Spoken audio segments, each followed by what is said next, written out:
ఘన గురించి ప్రేరణ వాళ్ళ విషయంలో చాలా భయపడుతూ, కంగారు పడుతూ ఉంటాడు ప్రేరణ మావయ్య సుధాకర్. వీళ్ళని ఎందుకు అనవసరంగా తీసుకొచ్చి ఇక్కడికి పెట్టానా, సెంటిమెంటల్ ఫూల్ అయిపోయి ఇలా చేసుకున్నానా ఏంటి అన్నట్టు కంగారు పడిపోతూ ఉంటాడు. అయినా నేను వాడి జోలికెళ్ళొద్దని చెప్పా కదా! అడ్రెస్ దొరికింది వాళ్ళ ఇంటికి ఎందుకే మా పోయి వాడితో ఛాలెంజ్ చేసి మరీ వచ్చావన్నట్టు తిడుతూ ఉంటాడు. అయితే ఆ విషయాన్ని ఇందిరాకి చెప్పాలని ఈ సుధాకర్ ప్రయత్నిస్తూ ఉంటే అందరూ ఒకే సింక్‌లో ఉంటారనమాట. వాళ్ళ మాటలకి ఆయనకి ఏడవాలో, బాధపడాలో కూడా అర్థం కాదు.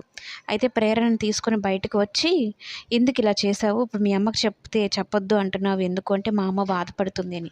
"మరి పోయి వాడితో ఎందుకు పెట్టుకునేది? వాడేమో మీ అడ్రెస్ నన్నే కనుక్కోమని చెప్తూ ఉన్నాడు.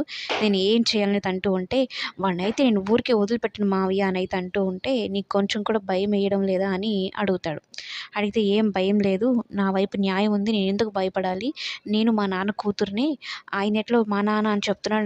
నేను కూడా అలాగే చెప్తాను మా నాన్న అన్నట్టు మాట్లాడతారనమాట. అయితే ఈ ప్రేరణ ధైర్యానికి ఆయన ఏం చేయాలో అర్థం కాదు. అప్పుడే ప్రేరణకి ఫోనొస్తుంది.